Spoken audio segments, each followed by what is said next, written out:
As I was reading and reflecting on the passage this week and studying it, I was thinking about two errors that we often make in thinking about God.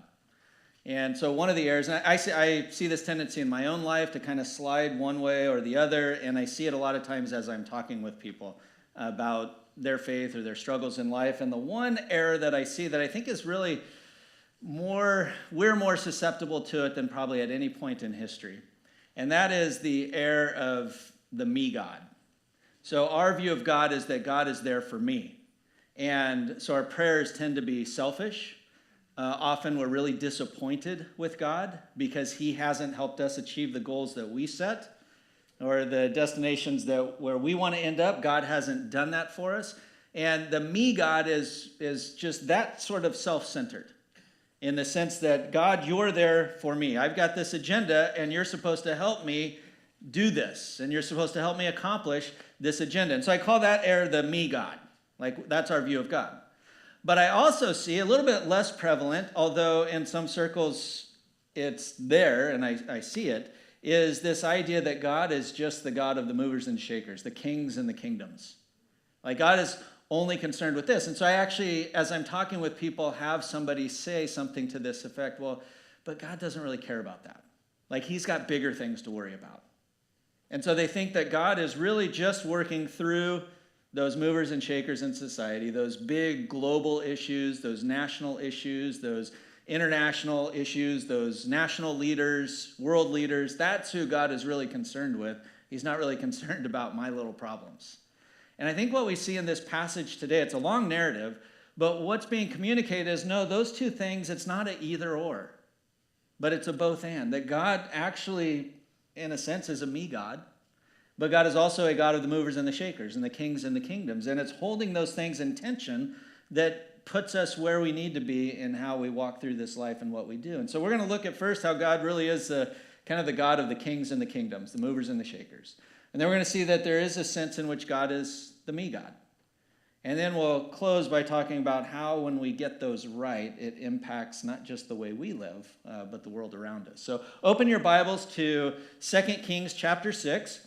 I'd encourage you to grab a Bible from under your chair if you don't have one, as we're going to look at a pretty good chunk of narrative today. It's on page 312 in the Bible's under your chair. 2 Kings chapter 6. Again, the first thing we're going to see here is that God is a God of movers and shakers. God is a God of the kings and the kingdoms, of the big things that are happening on earth. He's certainly concerned and working in and through those things. And this first bit of narrative that we read, we're going to see God is concerning himself with the affairs of Syria and Israel. That there's some things going on here. So there's some issues going on there, and we see God working through the mover and shaker in this passage is Elisha, but also through the kings. And so if you look at chapter 6, verse 8. Once the king of Syria was warring against Israel, he took counsel with his servants, saying, "At such and such a place shall be my camp." But the man of God sent word to the king of Israel, "Beware that you do not pass this place, for the Syrians are going down there." Now, here's what's going on. King of Syria wants to attack Israel. So Syria is to the northeast of Israel. They want to come down and they want to sack Israel. And every time they plan an attack, Elisha talks to the king of Israel and says, hey, they're going to attack here, don't go there.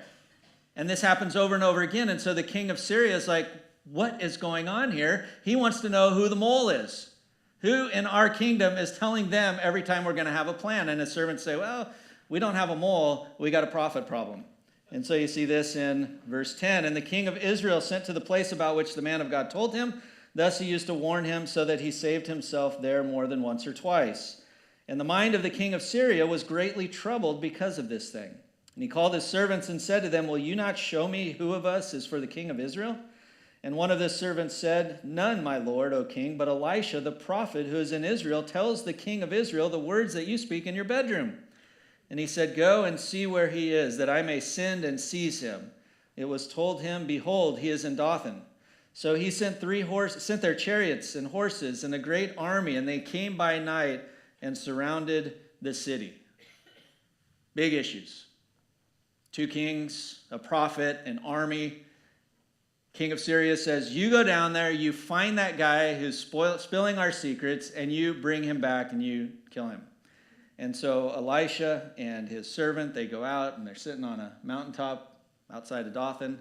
And all of a sudden the servant looks up and he sees this army of Syria out there. And he starts shaking in his boots and he's like, Elisha, we're done. And it's just an awesome passage of scripture. Elisha says, no, we're not. He says, Lord, open his eyes. And the Lord opens the eyes of the servant, and all around them are the Lord's army. Chariots, warriors, it's all there.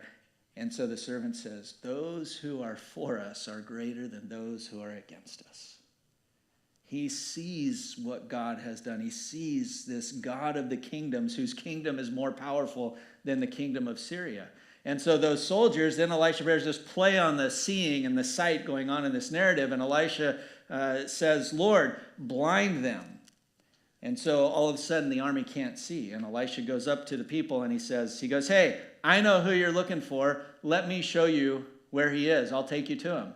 And so Elisha and his servant lead this army of Syrians right into a trap in Samaria. And so pick this up in verse 15.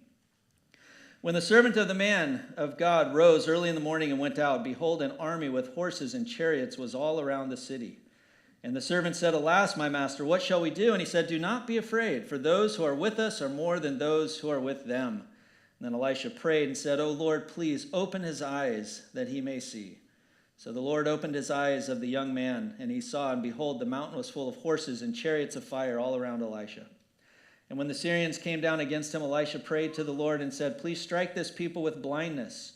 So he struck them with blindness in accordance with the prayer of Elisha. And Elisha said to them, this is not the way, and this is not the city. Follow me, and I will bring you to the man whom you seek. And he led them to Samaria. And Samaria is the capital city of Israel. Samaria is a walled city, so it's like this major kind of fortress town. It's where the army of Israel would be.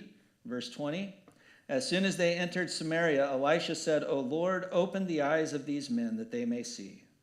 So the Lord opened their eyes, and they saw, and behold, they were in the midst of Samaria. As soon as the king of Israel saw them, he said to Elisha, my father, shall I strike them down? Shall I strike them down? And he answered, you shall not strike them down. Would you strike down those whom you have taken captive with your sword and with your bow? Set bread and water before them, that they may eat and drink and go to their master. So he prepared for them a great feast, and when they had eaten and drunk, he sent them away, and they went to their master. And the Syrians did not come again on raids into the land of Israel. God is concerned with kings and kingdoms. In fact, God shows mercy, in this case, to the Syrian army, to the Syrian king. He could have just wiped them out. And he said, no, just feed them, give them drink, and send them on their way. God is a merciful God, even at the kings and kingdoms level. But that's not the only king and kingdom. Syrians don't get it. They don't understand this is God's mercy to them. Plus, they're also carrying out some judgment for God on Israel. And so the Syrians are going to come back and fight again. They're going to come back. And the reason they're coming back again is because God forgot my clicker.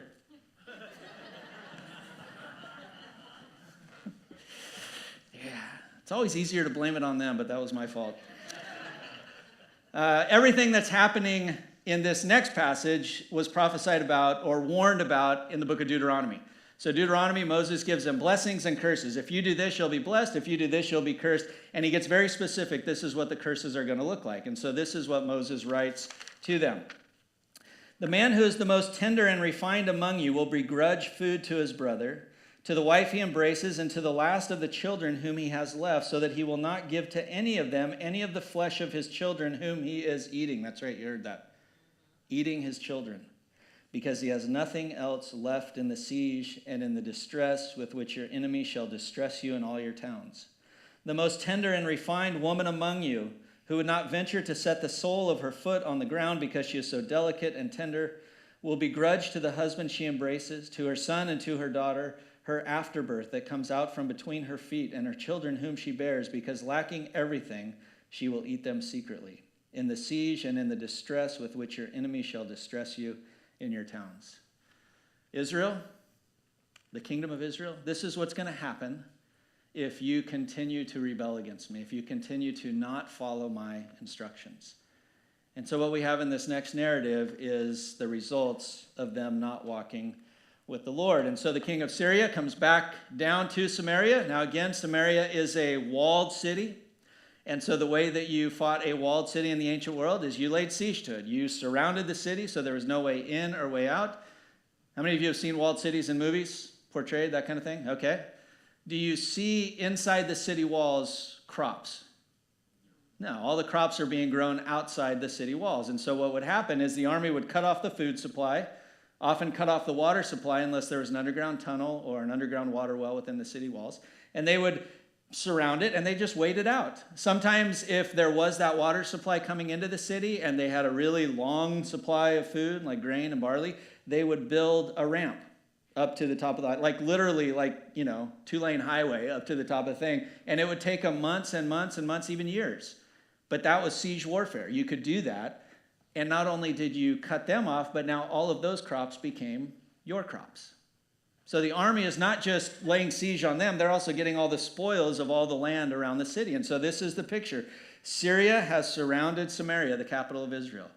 They're locked into that town. The famine is so bad and food is so scarce that the head of a donkey is going for 80 shekels. 80 shekels was about 10 years of wages for the average worker. So it's going to cost you 10 years of salary just to get the horse of a or the head of a donkey. That's not even nutritious, and it's not even kosher. And yet that's how scarce food is because of this siege. Dove's dung was going for 5 shekels, about 6 months' salary. That's how bad it is in there. Kingdom of Syria is attacking the kingdom of Israel. We read that in the next story. Pick it up in verse 24. Afterward, Ben-Hadad, the king of Syria, mustered his entire army and went up and besieged Samaria. And there was a great famine in Samaria as they besieged it, until a donkey's head was sold for 80 shekels of silver and a fourth part of a cob of dove's dung for 5 shekels of silver. Now as the king of Israel was passing by on the wall, a woman cried out to him, saying, "Help, my lord, O king." And he said, "If the Lord will not help you, how shall I help you? From the threshing floor, from the winepress?" In other words, where all of our food supplies were, they're gone. We don't have any food. How can I help you? And the king asked her, verse 28, "What is your trouble?" She answered, "This woman said to me, 'Give your son that we may eat him today, and we will eat my son tomorrow.' So we boiled my son and ate him. And on the next day I said to her, 'Give your son that we may eat him,' but she has hidden her son." Just imagine how far Israel has fallen. Verse 30, when the king heard the words of the woman, he tore his clothes. Now he was passing by on the wall, and the people looked, and behold, he had sackcloth beneath on his body. And he said, "May God do so to me and more also, if the head of Elisha, the son of Shaphat, remains on his shoulders today." Now, why is the king so mad at Elisha? We're not totally sure. It could be that he's looking back when Elisha told him to let the army of Syria go from the walls of Samaria. Remember, he let him go. He's ticked off at Elisha now that he let him go. They should have wiped him out when they had the chance. But we don't know the timeline and how much later this is. I think a more probable explanation is that Elisha is the prophet. Elisha is the one who continues to go back to the king and says, "King, you need to get back to God's Torah, God's instruction. You're not living as you should." And so he's just tired of hearing it from Elisha. And so he sends a messenger and he says, "Go kill Elisha. Go take his head off." And Elisha, who could hear in the king of Syria's bedroom, can obviously hear what the king of Israel is saying. And so he says to the messenger before he even gets to his house, he goes, "Well, hold up there." He goes, "I just want to tell you what's going to happen. Tomorrow, 7 liters of fine flour is going to go for 1 shekel. 14 liters of barley is going to go for 1 shekel. Now that's still significant. That's about a month's wage.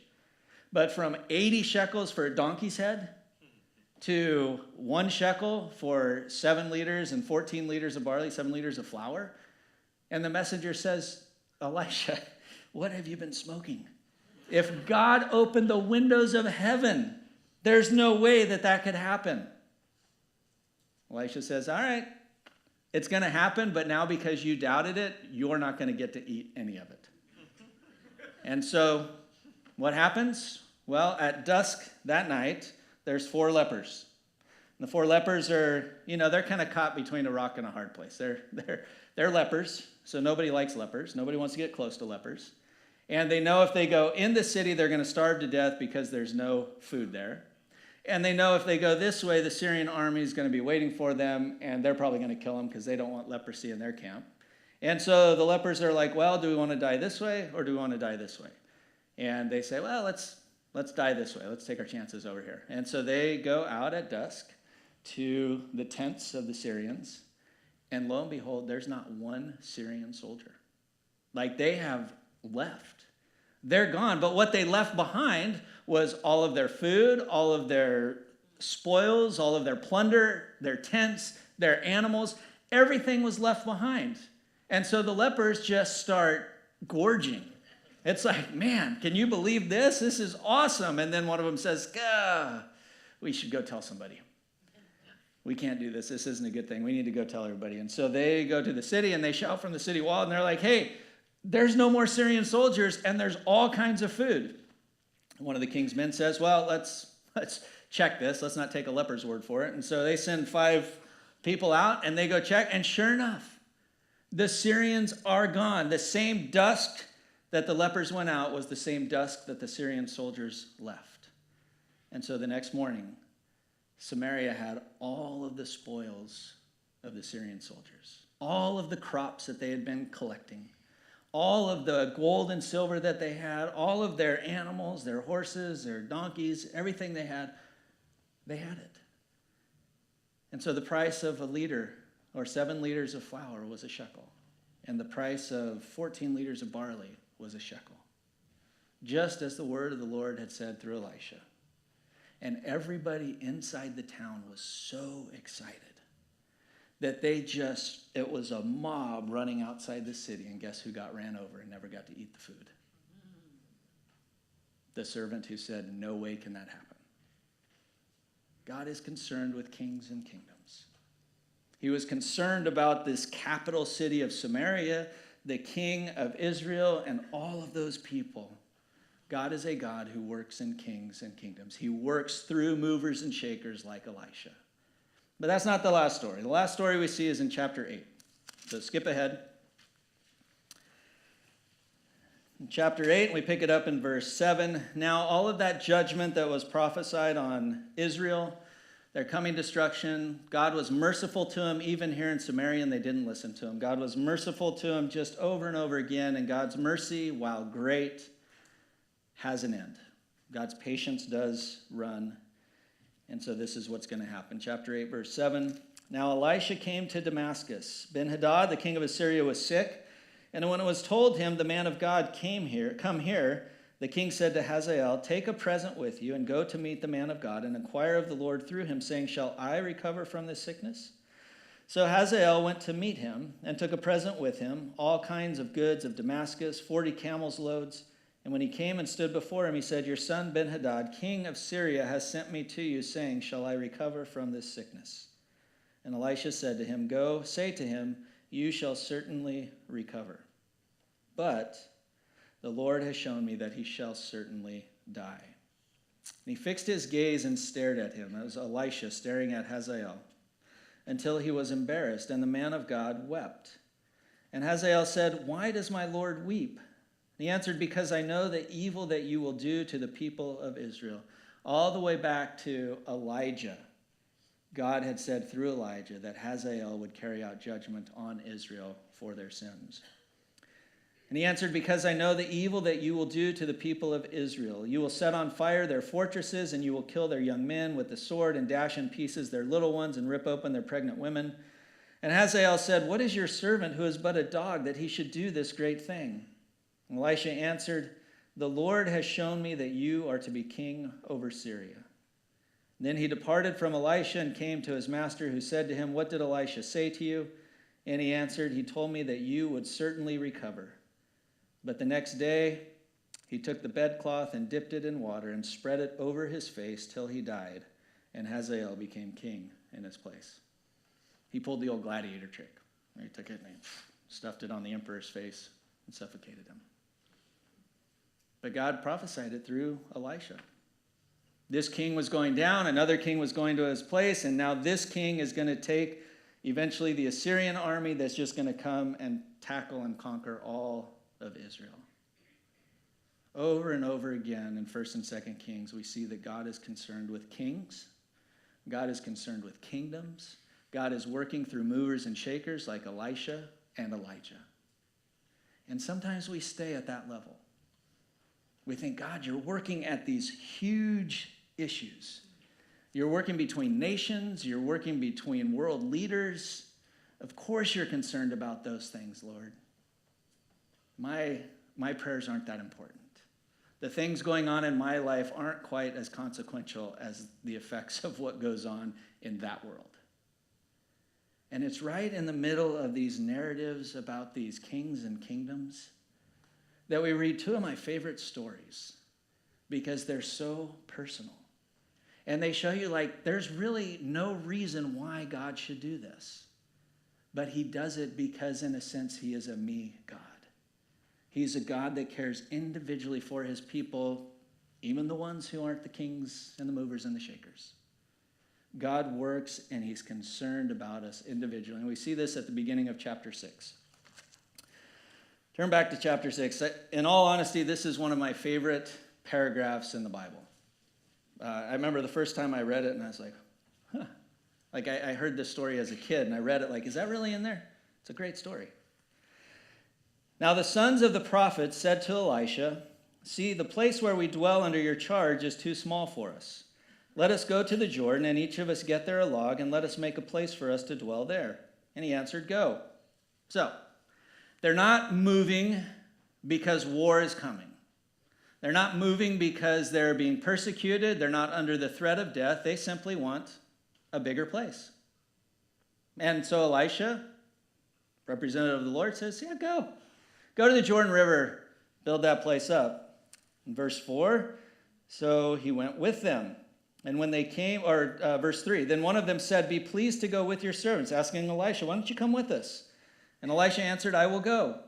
And so he went with them. And when they came to the Jordan, they cut down trees. But as one was felling a log, his axe head fell into the water, and he cried out, alas, my master, it was borrowed. And then the man of God said, where did it fall? And when he showed him the place, he cut off a stick and threw it in there and made the iron float. And he said, take it up. So he reached out his hand and he took it. Now, that may not sound like a big deal to us. Iron axe head falls in the water. We're like, trip to Homey D or Lowe's and you go get what you need. You've got it and you pick it up.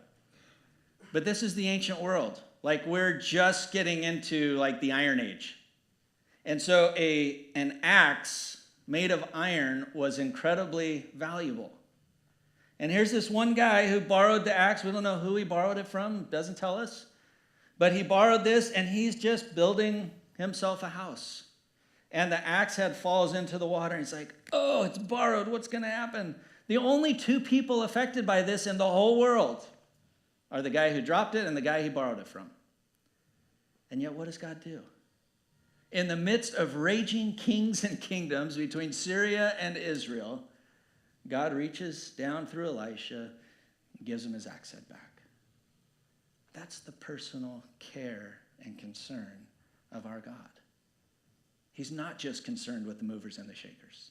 He's not just concerned with the world leaders and world affairs. When you pray in your bedroom, God is there listening. When you pray over your dinner table, God is there listening.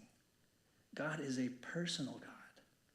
And that's what the story of the axe head is about. It's just like right in the middle of these narratives about wars. And he says, no, but even when you're doing something as mundane as building a place that's just bigger than your old place, I'm watching. I care about you. Here's your axe head. And we see the same story a couple chapters later, or a similar story in chapter 8. Chapter 8, verse 1. Now Elisha had said to the woman whose son he restored to life. So remember a few chapters ago, God had used Elisha to raise this widow's son to life. Arise and depart with your household and sojourn wherever you can, for the Lord has called for a famine, and it will come upon the land for 7 years. Look, Israel's messed up. There's going to be a famine in the land. Get out of here. Go find somewhere to hunker down, get some food that you need for you and your son, and then come back when the famine is over. Verse 2. So the woman arose and did according to the word of the man of God. She went with her household and sojourned in the land of the Philistines 7 years. And at the end of 7 years, when the woman returned from the land of the Philistines, she went to appeal to the king for her house and her land. Now, we have a widow, and as you know, widows were not the top of the pecking order in the ancient world. In fact, they're near the bottom, just above lepers were women, widows. So you have this widow, and she's got the audacity to go ask for an audience before the king. But she does. It tells us she's going to go to the king, and she's going to ask the king, can I have my land back, which is a big ask. But before she asks the king and on her way back, the king just happens to be talking with Gehazi, one of his servants. And he says, Gehazi, I know the great works of Elisha. Like, I've seen what he's done with the kings and the kingdoms. I've seen, like, Elisha work on this big scale. But I've heard stories about Elisha working kind of behind the scenes, too. Tell me some of the things that you know Elisha did. And Gehazi says, oh, you know what? There was this widow, and her son died, and Elisha raised that widow's son to life. And just as he's telling the king that story, guess who walks up and asks for the king's ear? That widow whose son Elijah raised from the dead. God sovereignly working personally for this widow. Verse 4, now the king was talking with Gehazi, the servant of the man of God, saying, tell me all the great things that Elisha has done. And when he was telling the king how Elisha had restored the dead to life, behold, the woman whose son he had restored to life appealed to the king for her house and her land. And Gehazi said, my lord, O king, here is the woman, and here is her son, whom Elijah restored to life. And when the king asked the woman, she told him, so the king appointed an official for her, saying, restore all that was hers, together with all the produce of the fields from the day that she left the day until now.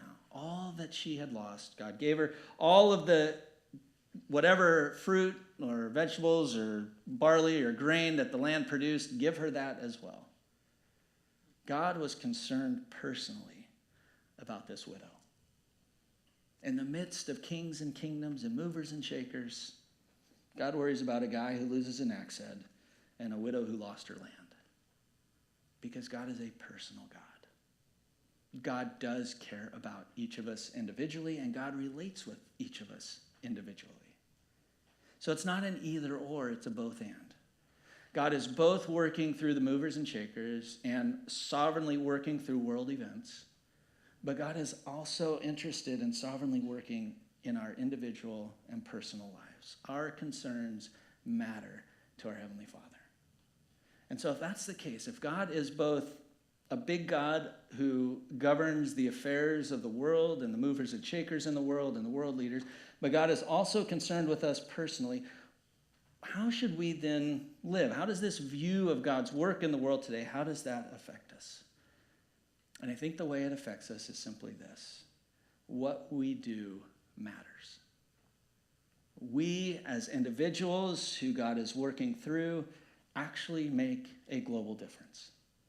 Like God works through us personally. He uses these individuals to shape these huge worldwide events. And let me give you one example of this.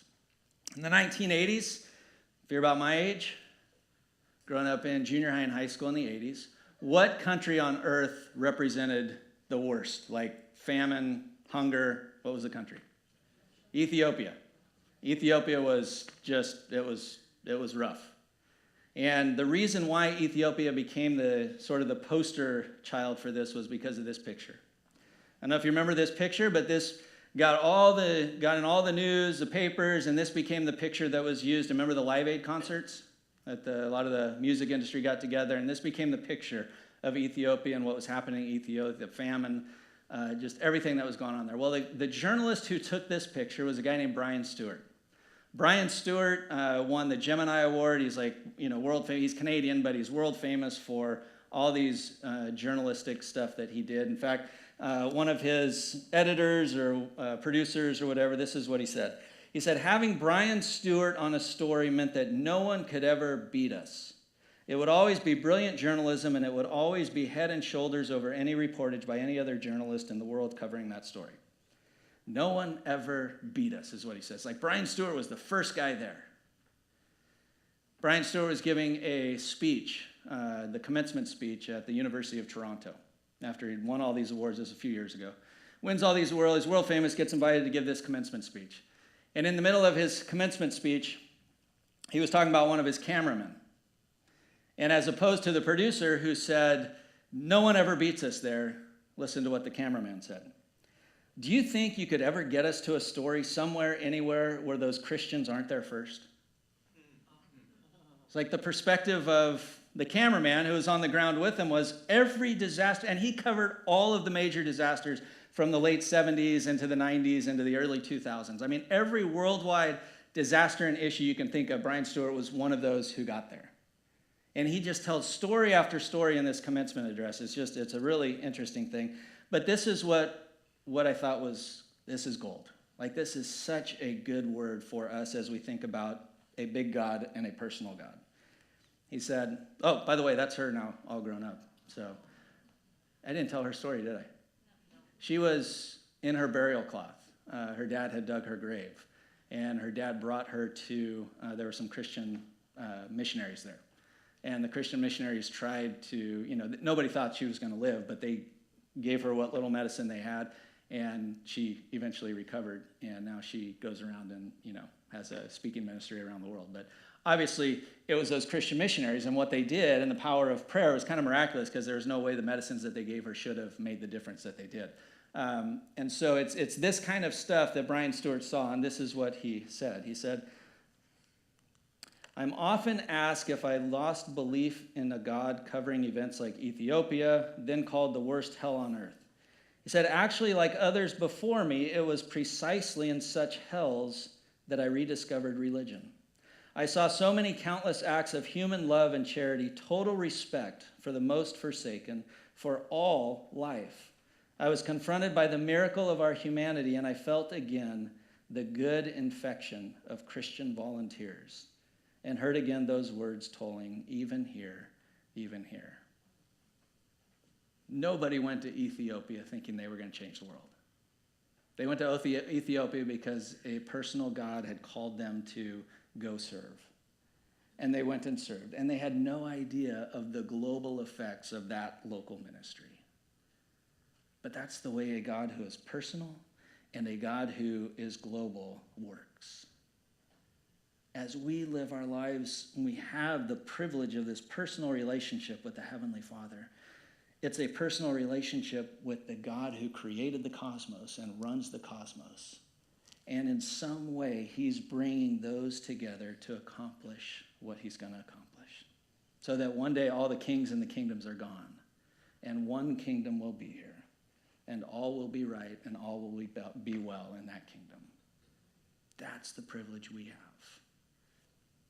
of being the son or the daughter of a personal God, a heavenly Father who controls everything that happens. Let's pray.